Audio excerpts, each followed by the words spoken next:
Ramzan special আলু দিয়ে ভীষণ মজার দুটি ইফতার রেসিপি আজকে আমি আপনাদের তৈরি করে দেখাবো। এই ইফতার রেসিপি দুটি খেতে কিন্তু দারুণ টেস্টি হয়ে থাকে আর বানানো কিন্তু একেবারেই সহজ, কোনো রকম ঝামেলা ছাড়া। আসসালামু আলাইকুম, আমি লাবণীস কিচেন আপনাদের আরও একবার স্বাগত জানাই। আলু সিদ্ধ করা ঝামেলা ছাড়া আলুর চপ আর আলুর পাকোড়া তৈরি করব। প্রথমে আলুর চপ তৈরি করব।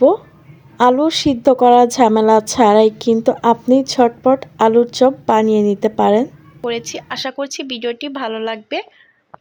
এখানে আমি একটি বড় সাইজের আলু নিয়ে নিয়েছি। আলুটাকে প্রথমে ভালোভাবে পরিষ্কার করে ধুয়ে নিয়েছি। এখন একটা বটির সাহায্যে আমি আলু থেকে খোসাটা ছাড়িয়ে নিচ্ছি। আপনারা চাইলে কিন্তু এই কাজটি ছুরি দিয়েও করে নিতে পারেন। আলুর খোসা ছাড়ানোর পর এখন আমি আলুটাকে গোল গোল করে কেটে নিয়েছি, পাতলা স্লাইস করে কেটে নিচ্ছি। এই তো দেখতেই পাচ্ছেন। আমি একটা দেখিয়ে দিচ্ছি, আলুগুলো কিন্তু বেশি মোটাও করা যাবে না, আবার বেশি পাতলাও করা যাবে না, এরকম সাইজের করে কেটে নিতে হবে সবগুলো। এখন আমি আলুগুলোকে পরিষ্কার নর্মাল পানি দিয়ে ধুয়ে নিব।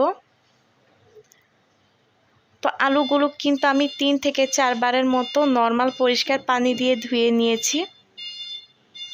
আমার ভিডিওটি ভালো লাগলে প্লিজ একটি লাইক দিতে ভুলবেন না।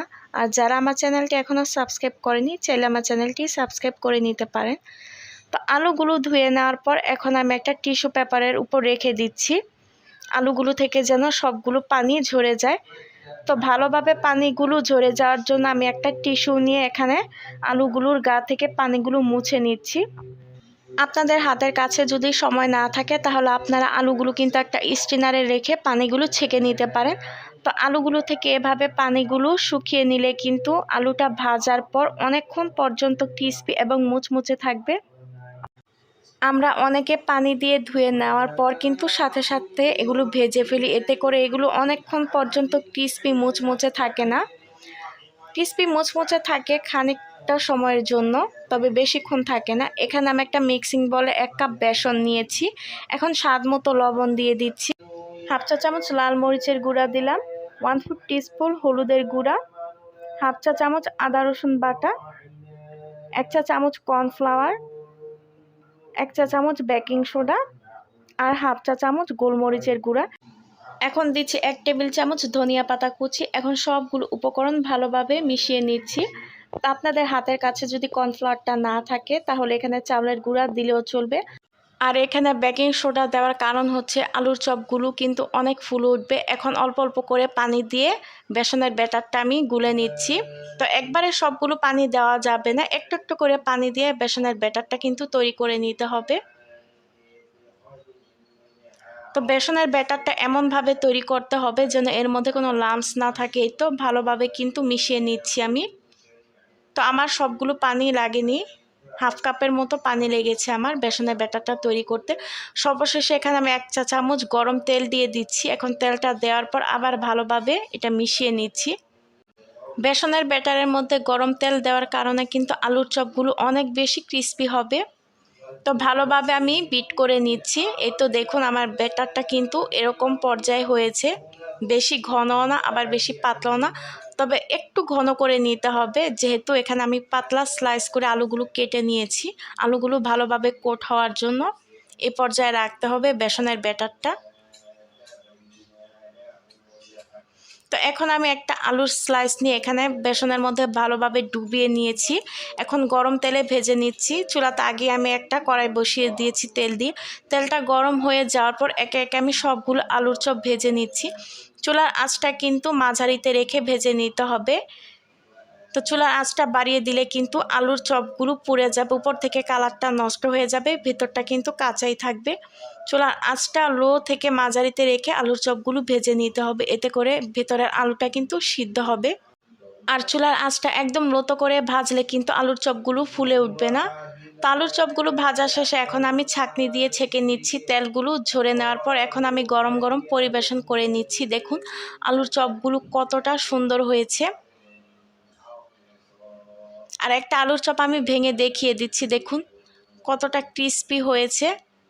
আর অনেকটা কিন্তু ফুলে উঠেছে। তো এভাবে বাসায় অবশ্যই একবার হলো ট্রাই করে খেয়ে দেখবেন। আলুর চপটা কিন্তু ভীষণ ভালো লাগে। আপনাদের হাতের কাছে হয়তো অনেকেরই সময় থাকে না, তাই আলু সিদ্ধ করার ঝামেলা ছাড়াই কিন্তু ঝটপটভাবে এভাবে আলুর চপ বানিয়ে নিতে পারেন।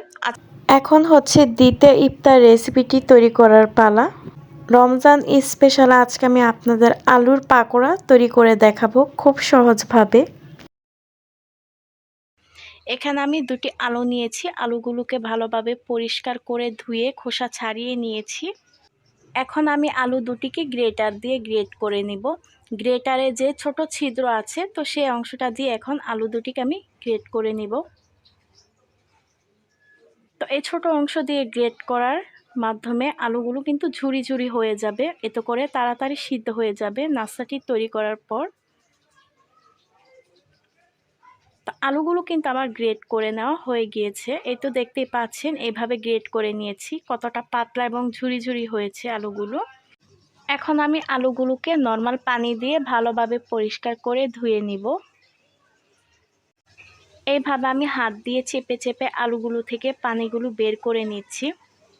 তো এরকম করে আমি 3 বার আলুগুলো ধুয়ে নিয়েছি। তারপর একটা মিক্সিং বলে আমি পানিগুলো ঝরিয়ে নিয়ে নিচ্ছি।